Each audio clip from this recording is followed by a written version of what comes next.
Assalamualaikum, anda sedang menonton Sekilas Fakta 27 Januari 2023 bersama saya, Kemilia Nur Azlan.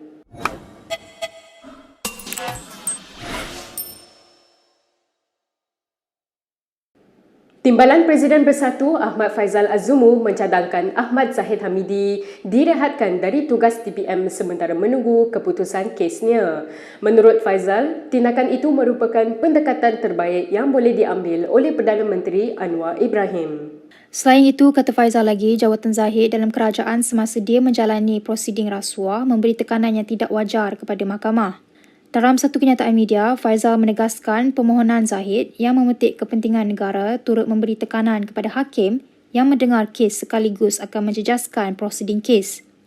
Bekas Menteri Besar Perak itu mengulas permohonan Zahid kepada Mahkamah Tinggi Kuala Lumpur supaya pasportnya dikembalikan secara kekal bagi membolehkannya menjalankan tugas rasmi sebagai timbalan Perdana Menteri. Dalam afidavit menyokong permohonan itu, Zahid yang juga Menteri Pembangunan Luar Bandar dan Wilayah berkata dia telah diberi mandat oleh Anwar untuk mewakilinya dalam beberapa urusan pentadbiran. Oleh demikian, katanya tanpa memegang pasport sendiri akan menjadi halangan tugasannya sebagai timbalan Perdana Menteri. Pasport Zahid sebelum ini diserahkan kepada mahkamah sebagai syarat jaminan tambahan selepas dia didakwa atas 47 pertuduhan rasuah, jenayah pecah amanah dan pengubahan wang haram yang mana prosidingnya kini di peringkat pembelaan. Berikutan desakan Faizal itu, Isham Jalil bingkas membalas dengan menyaran bekas Menteri Belia dan Sukan itu supaya fokus pada pertuduhan yang bakal dihadapi pemimpin partinya. Ketua Penerangan UMNO itu menyela Faizal supaya tidak sibuk dengan urusan Zahid kerana pelantikan jawatan TPM merupakan budi bicara PM. Dalam satu kenyataan hari ini, Isham memberi pesanan kepada Faizal bersatu atau rakannya yang lain supaya bersedia dihadap ke muka pengadilan dan menjadi kluster Mahkamah 2.0. Isham mendakwa mereka harus bersedia akibat kes rasuah dan skandal penyalahgunaan dana kerajaan yang terbesar dalam sejarah Malaysia. Terdahulu hari ini, Faizal menyaran Zahid direhatkan daripada tugas TPM sementara menunggu kes mahkamahnya selesai. Kata Faizal, jawatan Zahid dalam kerajaan yang sedang menjalani prosiding rasuah memberi tekanan yang tidak wajar kepada mahkamah. Bekas Menteri Besar Perak itu mengulas permohonan Zahid kepada mahkamah baru-baru ini supaya pasportnya dikembalikan secara kekal bagi membolehkannya menjalankan tugasan rasmi. Dalam pada itu, Isham yang juga ahli MKT UMNO berkata ketika Bersatu berada dalam kerajaan, pemimpin parti itu banyak terlepas daripada pendakwaan kerana wakil rakyatnya bertindak melompat parti. Sebuah mahkamah di Luxembourg bersetuju mengetepikan perintah yang membenarkan waris Kesultanan Sulu merampas aset Malaysia. Ia dipercayai merujuk dua anak syarikat Petronas yang dirampas waris Kesultanan Sulu tahun lepas berikutan pertikaian dengan Malaysia. Dalam satu kenyataan, Menteri di Jabatan Perdana Menteri Azalina Othman Said menyifatkan keputusan itu sebagai kemenangan untuk Malaysia. Julai lalu, waris Kesultanan Sulu mendapat perintah penahanan untuk merampas aset Petronas Azerbaijan, Shah Deniz dan Petronas South Caucasus yang didaftarkan di Luxembourg. Tindakan waris Kesultanan Sulu merampas aset Petronas itu adalah sebahagian daripada permohonan mereka untuk menuntut 63.34 bilion ringgit daripada kerajaan Malaysia. Ia merupakan tindak balas kepada tindakan Malaysia yang memotong bayaran pajakan tahunan sebanyak RM5,300 kepada Kesultanan Sulu pada 2013. Waris Sulu pada mulanya membawa perkara itu kepada Timbang Tara Sepanyol pada Julai 2019 dan Penimbang Tara yang dilantik Gonzalo Stampa membuat keputusan memihak kepada pihak yang menuntut. Bagaimanapun, Azalina berkata Mahkamah di Sepanyol telah membatalkan pelantikan Stampa dan membatalkan keputusannya yang memihak kepada Sulu. Malaysia berhujah bahawa Stampa tidak layak untuk menimbang tara dalam kes itu kerana dia sedang disiasat oleh pendakwa rakyat Sepanyol atas dakwaan menghina perintah mahkamah di Sepanyol dan Perancis.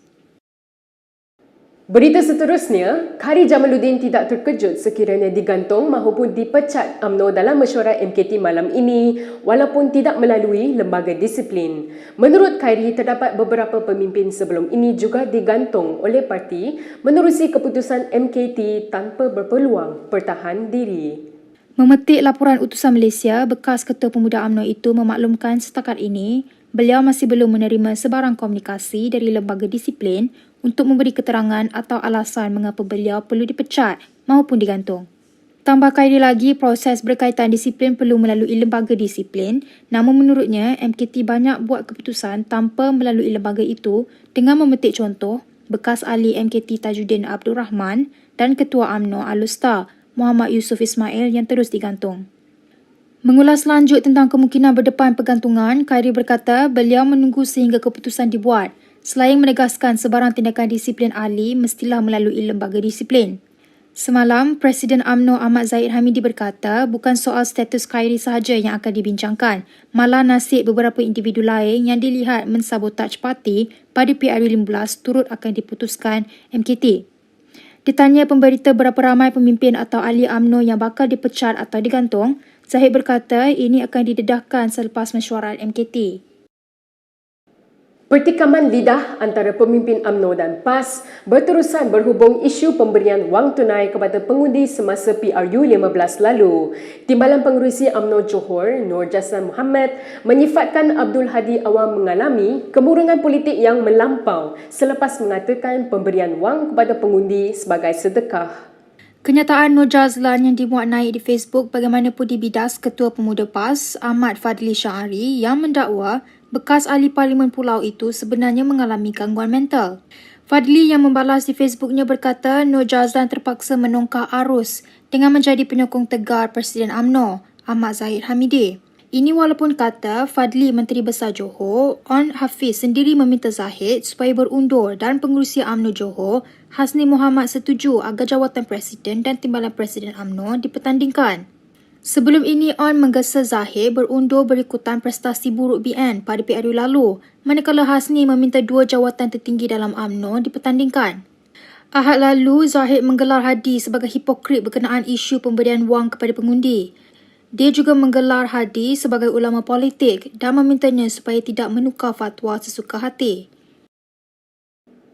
Pemimpin PAS dicabar mendedahkan siapa individu dalam video yang memberi wang tunai kepada pengundi sambil dikehendaki bersumpah. Menurut Pengerusi PH Terengganu Raja Bahrin Shah Raja Ahmad, amat penting untuk PAS menjawab persoalan itu ketika isu sedekah terus diperkatakan orang ramai. Dalam kenyataan kepada Malaysia Kini, Raja Bahrain turut mempersoalkan sama ada orang di dalam video itu AJK kawasan PAS di Terengganu dan adakah benar video pemberian sedekah itu berlaku di sebuah surau di kawasan Bukit Payung. Raja Bahrain berkata banyak pihak menyatakan perbuatan yang terakam dalam video tersebut bukannya sedekah tetapi rasuah kerana ia melibatkan ikrar yang penerima mesti mengundi PAS. Raja Bahrain turut memohon supaya PAS menjelaskan atau sekurang-kurangnya menafikan tuduhan yang serius itu. Terdahulu, isu pemberian wang kepada pengundi di Terengganu diperdebatkan banyak pihak selepas Presiden PAS Abdul Hadi Awang mendakwa peraturan sedia ada hanya melarang calon yang bertanding dan wakil mereka berbuat demikian. Kenyataan dibuat selepas UMNO Terengganu menfailkan petisyen untuk membatalkan keputusan PRU 15 bagi kawasan Parlimen Kuala Terengganu, Marang dan Kemaman. Ketika sesetengah pihak mendakwa ia adalah tindakan merasuah pengundi dan menjadi kesalahan dalam pilihan raya, Hadi sebaliknya menegaskan wang berkenaan sekadar sedekah. Berikut beberapa lagi ringkasan berita untuk hari ini.